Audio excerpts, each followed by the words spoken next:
में भारतीय जनता पार्टी की सरकार का गठन हुआ था, उस सरकार के समय 2008 में भारतीय जनता पार्टी की सरकार प्रदेश में प्राइवेट यूनिवर्सिटी एक्ट लेके आई।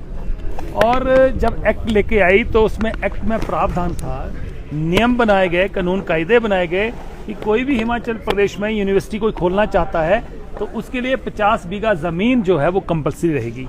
ये जो मानव भारती विश्वविद्यालय के जो मालिक है राजकुमार राणा, जो कि 1998 में हिमाचल प्रदेश में जब वोकेशनल कोर्सेज शुरू हुए थे उस समय भी इन्होंने सोलन में, बिलासपुर में और हमीरपुर में वोकेशनल कोर्सेज की इजाज़त ली थी। और बिलासपुर और सोलन दोनों जिलों में इनके खिलाफ 420 का मुकदमा दर्ज हुआ था, क्योंकि ये इनकी आपराधिक पृष्ठभूमि रही है। इसके अलावा वो मैंने कहा कि ये एक करनाल चले गए, हरियाणा से संबंध रखते हैं और वहां जाकर भी इन्होंने इस तरह के फर्जी काम किए।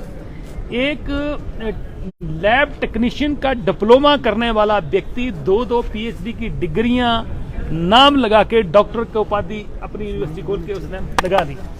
मैंने कहा कि जब ये जमीन की शर्तें पूरी नहीं करता था, 2 बार जो है इसका LOI जो है रिजेक्ट हुआ और कैबिनेट में 2 बार मामला रिजेक्ट हो गया।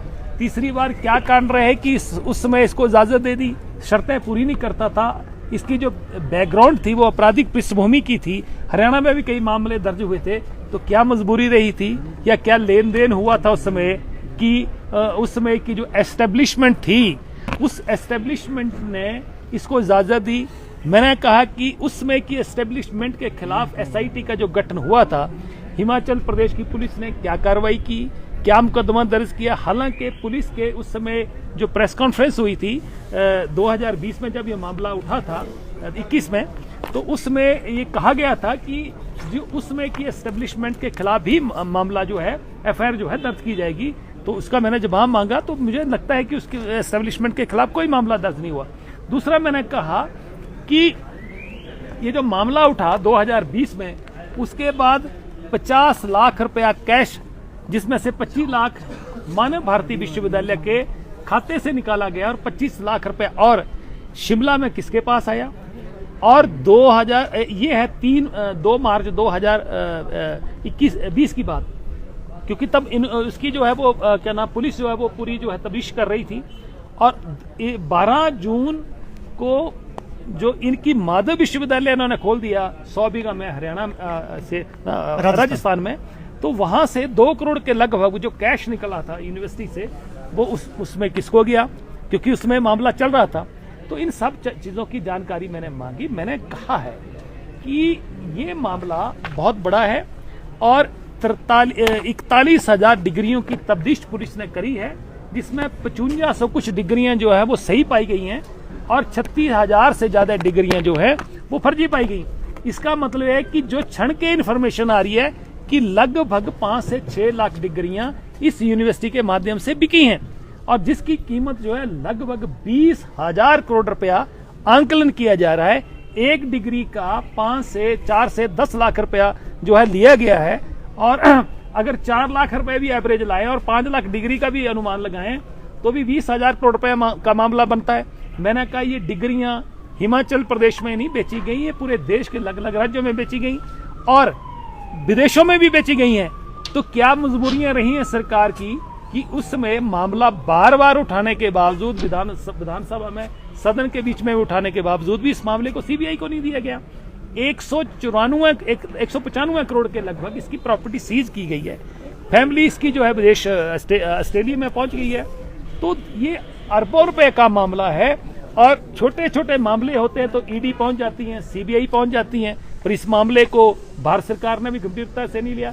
मैंने व्यक्तिगत तौर पर देश के माननीय प्रधानमंत्री और महामहिम राष्ट्रपति को पत्र लिखे, मैंने हिमाचल प्रदेश के महामहिम राज्यपाल को भी पत्र लिखा, मैंने मुख्यमंत्री को भी, तत्कालीन मुख्यमंत्री को भी पत्र लिखा, परंतु इस पर कोई कार्रवाई नहीं की। आज फिर से मामला उठाया गया और मैंने कहा है कि इस मामले को CBI को देना चाहिए, क्योंकि जो बच्चे PhD करते हैं, यूनिवर्सिटियों में पढ़ाई करते हैं, उनके बाल जो है झड़ जाते हैं, गिर जाते हैं PhD करते करते। एक आदमी जाता है 5 लाख रुपए देता है और या 7 लाख रुपए देता है PhD की डिग्री के लेके आ जाता है, और जो फर्जी डिग्री लेके यूनिवर्सिटी में पढ़ाई करने लगेगा, टीचर लगेगा, प्रोफेसर लगेगा, तो जिसको खुद ही फर्जी डिग्री लेके आया, पढ़ा ही नहीं है, वो बच्चों को क्या पढ़ाएगा।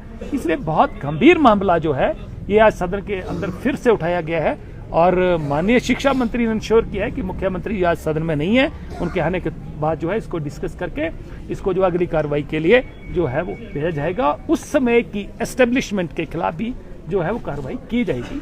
आपको क्या लगता है कि क्या आपकी अब सरकार है, तब तो आप विपक्ष में थे, क्या सीबीआई जांच हो पाएगी? क्योंकि इस तरह का आश्वासन तो आज शिक्षा मंत्री की तरफ से नहीं मिला। देखिए ऐसा है, मैंने कहा कि शिक्षा मंत्री ने ये कहा है कि होम डिपार्टमेंट जो है वो माननीय मुख्यमंत्री के पास है और माननीय मुख्यमंत्री आज बाहर हैं, तो जैसे आएंगे तो इस मामले को उनके साथ डिस्कस करके आगे किया जाएगा। और दूसरा मैं कहना हूं, चाहे सरकार हमारी है, चाहे सरकार पराई है, चाहे बीजेपी की है, हमने उस समय भी मामला उठाया था और आज भी इस मामले को उठा रहे हैं, क्योंकि हिमाचल प्रदेश के नहीं देश के नौजवानों के विषय का सवाल है। इसलिए ये मामला जो है ये गंभीरता से फिर से उठाया गया है।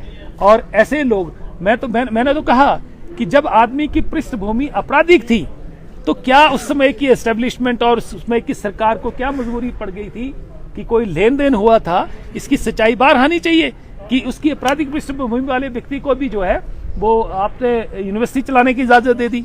तो इस करके ये बहुत बदनामी का कारण हिमाचल प्रदेश के लिए बना है और हिमाचल प्रदेश एक देवी देवताओं का प्रदेश है और यहाँ पर जो है इस तरीके की बदनामी जो है वो प्रदेश के लिए सही क्या लग रहा है, क्या कोई पॉलिटिकल इन्वॉल्वमेंट बीच में निकल सकती है? निश्चित तौर पर देखिए, मैंने ये भी कहा है कि भारतीय जनता पार्टी के पूर्व मुख्यमंत्री श्री शांता कुमार जी बार बार इस बात को वो भी मीडिया के माध्यम से इसको उठाते रहे और उन्होंने भी कहा कि जो असली गुनाहगार हैं वो बाहर घूम रहे हैं और उनके ऊपर कार्रवाई नहीं की जाए, उनके ऊपर हाथ नहीं डाला जाए, इसलिए असली गुनाहगारों को पकड़ा जाए।